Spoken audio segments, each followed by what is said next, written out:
Bapak Ibu, salam dan bahagia. Perkenalkan, saya Ida Rosiana Imelda Manalu. Saya adalah guru dari UPTD SMP Negeri 2 Pulau Bandring, Kabupaten Asahan. Pada video ini, saya akan berbagi praktik baik salah satu implementasi kurikulum merdeka yang telah saya lakukan di kelas saya mengajar, yaitu pelaksanaan asesmen diagnostik kognitif untuk materi bentuk aljabar. Representasi matematis merupakan salah satu elemen penting dalam proses belajar matematika. Dan bentuk aljabar adalah salah satu materi matematika yang memerlukan keterampilan representasi matematis. Proses pembelajaran yang tidak bermakna dan tidak tepat sasaran dapat menciptakan situasi yang tidak menyenangkan bagi murid-murid untuk belajar karena setiap murid memiliki kemampuan yang berbeda. Hal inilah yang melatar belakangi saya untuk melakukan asesmen diagnostik kognitif. Tujuan asesmen ini adalah untuk mengidentifikasi kompetensi, kekuatan, dan kelemahan murid sehingga saya dapat merancang pembelajaran yang berpihak kepada murid, yaitu pembelajaran yang sesuai dengan kebutuhan murid. Asesmen ini saya lakukan dalam beberapa tahapan. Tahapan pertama adalah menganalisa rapot murid tahun sebelumnya. Dalam hal ini murid saya ada pada tingkat kelas 7 SMP, maka saya meluangkan waktu untuk menganalisa rapot murid saya pada tahun sebelumnya, yaitu pada tingkat kelas 6 SD. Saya juga berupaya untuk berkomunikasi dengan guru yang mengajar murid saya pada jenjang sebelumnya. Dalam hal ini adalah guru SD murid saya, baik melalui chat di WhatsApp ataupun berkomunikasi secara langsung lewat telepon.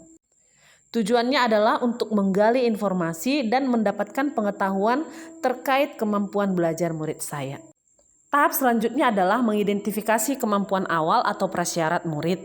Dalam hal ini, untuk materi bentuk aljabar ada 4 kemampuan prasyarat yang perlu dimiliki oleh murid. Selanjutnya saya menyusun instrumen asesmen. Dalam hal ini saya menyusun beberapa pertanyaan untuk asesmen diagnostik materi bentuk aljabar. Pertanyaan-pertanyaan yang saya susun dapat menunjukkan kemampuan awal atau prasyarat yang dimiliki oleh murid-murid saya. Langkah keempat dalam pelaksanaan asesmen diagnostik adalah melaksanakan asesmen dan mengolah hasilnya. Pelaksanaan asesmen diagnostik saya laksanakan dalam bentuk kegiatan diskusi dan tanya jawab dengan menyajikan beberapa pertanyaan yang telah saya susun sebelumnya, dan ini dilaksanakan di awal pembelajaran sebelum memulai pembahasan materi bentuk aljabar. Kamu baca coba, buat suaranya nak. Ya kamu. Coba kalian ingat-ingat kembali ketika kalian masih duduk di bangku SD.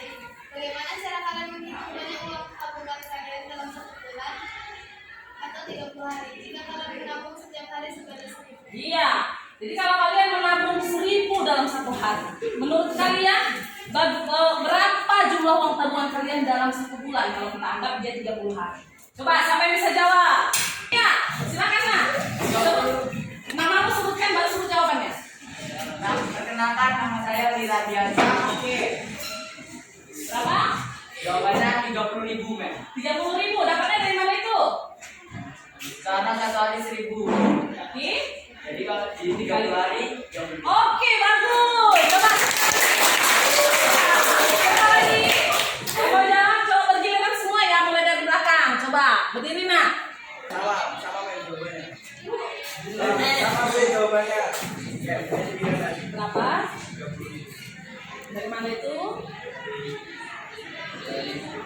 30 hari. Kali 1.000. Oke, pertanyaan kedua. Nah ini dia. Jika kalian menghitung jumlah tabungan kalian, ternyata tidak sesuai dengan yang diharapkan, misalnya kurang gitu ya. Bagaimana cara kalian menentukan berapa banyak tabungan kalian yang hilang? Ayo. Ya, coba ini dulu ya, teman kita dulu. Siapa namanya sayang? Berdiri. Kristi. Siapa ya? Kristi mem. Nama saya Nashla. Kok selesai? Jadi setelah dihitung tabungan saya 25.000. Berarti jika dikurangkan dengan 30, hilang-hilang 5.000. Oke, berarti kalau misalnya kamu dapatnya 25.000, berarti cara hitung yang hilang 30.000 dikurang 25.000. Berapa yang hilang? 5.000. Oke.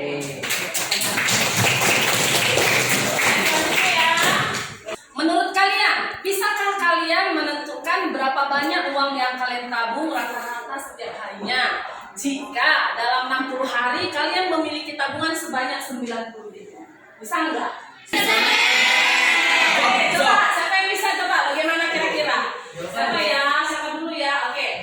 Seharinya 1.500. 1.500. Kalau 1.500 dalam 60 hari dapatnya 90.000. Itu setelah saya hitung. Kira-kira pendapat yang terima kasih saya. Lanjut saja.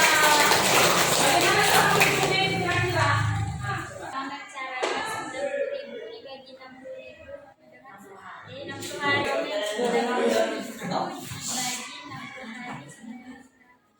perharinya 1.500. Sama ya, dari saya ya. Oke. Kalau diketahui satu bilangan yang kita belum tahu bilangan berapa, disimbolkan dengan A. Ya. Jika bilangan A itu dikali 2, dia akan menghasilkan bilangan 16. Menurut kalian bilangan berapa bilangan A itu? Oke, coba dari belakang dulu. Coba ya. Jok, nama saya Andri Nesana. Jawabannya 8. 8. Ya. A itu adalah 8. Kenapa? Karena 2 dikali 8 jumlahnya 16. Oke, teman-teman, coba. Kita. Sama dulu. Mana dia sendiri, Pak? Oh, saya sampai dengan apa? Ini Bima. Oh, Bima. Oh, iya Bima. Silakan Bima. Coba sama Mem. Sama si Andri. Silakan, ah. 8 kali 2 sama dengan 16. Oke, berarti A-nya adalah 8. 8. Bagus, tepuk tangan. Selama proses pelaksanaan asesmen diagnostik kognitif, saya mengobservasi jawaban-jawaban murid saya dan mencatatnya dalam catatan anekdot saya. Kemudian saya menuangkannya ke dalam instrumen atau tabel yang berisi kategori pengelompokan murid saya berdasarkan kompetensi yang mereka miliki. Lalu juga dalam tabel tersebut berisi tindak lanjut yang akan saya lakukan kepada setiap kelompok sesuai kategori mereka. Data hasil asesmen saya gunakan untuk merencanakan pembelajaran yang bermakna dan tepat sasaran dengan pengaturan kelompok belajar, pembagian peran, memperbanyak bahan ajar visual dan teks, dan juga pendampingan kepada murid yang belum memenuhi. Beberapa tindak lanjut yang saya lakukan kepada murid mahir dan berkembang adalah pemberian tantangan atau kegiatan pengayaan.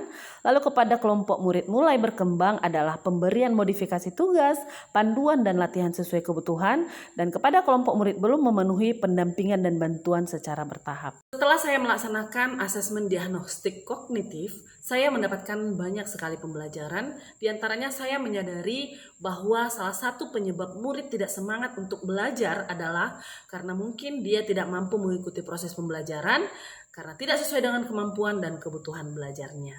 Saya merasa sangat semangat dalam pelaksanaan proses asesmen diagnostik ini, dan saya juga kedepannya akan berupaya untuk konsisten melakukan asesmen diagnostik di setiap awal pembelajaran pembahasan materi baru. Saya juga akan selalu berupaya untuk berbagi praktik baik dengan rekan sejawat saya, baik di unit kerja saya maupun rekan sejawat di mana saja.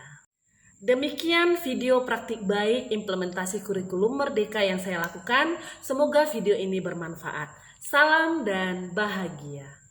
Saya selaku Kepala Sekolah UPTD SMP Negeri 2 Pulau Bandring, Muhammad Sugeng SPD, sangat mendukung daripada kegiatan asesmen diagnostik yang dilakukan oleh guru saya, yaitu Ibu Ida Rosiana Manalu sebagai guru mata pelajaran matematika. Karena dengan adanya asesmen diagnostik akan mudah bagi guru tersebut untuk menilai kemampuan awal daripada anak dalam memahami materi yang akan diajarkan. Mudah-mudahan asesmen diagnostik ini nantinya bermanfaat guna bagi peningkatan mutu pembelajaran di sekolah, khususnya Sekolah SMP UPTD SMP Negeri 2 Pulau Bandring. Terima kasih. Halo, nama saya Desi Natalina Purba. Perkenalkan, saya adalah rekan sejawat dari Bu Ida Rosiana Imelda Manalu. Saya sangat terinspirasi dengan apa yang dilakukan oleh Bu Ida, karena menurut saya itu sangat bermanfaat. Dan saya berencana akan menerapkannya untuk menerapkan asesmen diagnostik ini kepada murid-murid saya sebelum pembelajaran saya dimulai. Mantap Bu Ida. Sangat senang dalam pembelajaran Bu Ida karena memenuhi kebutuhan saya. Terima kasih Bu Ida.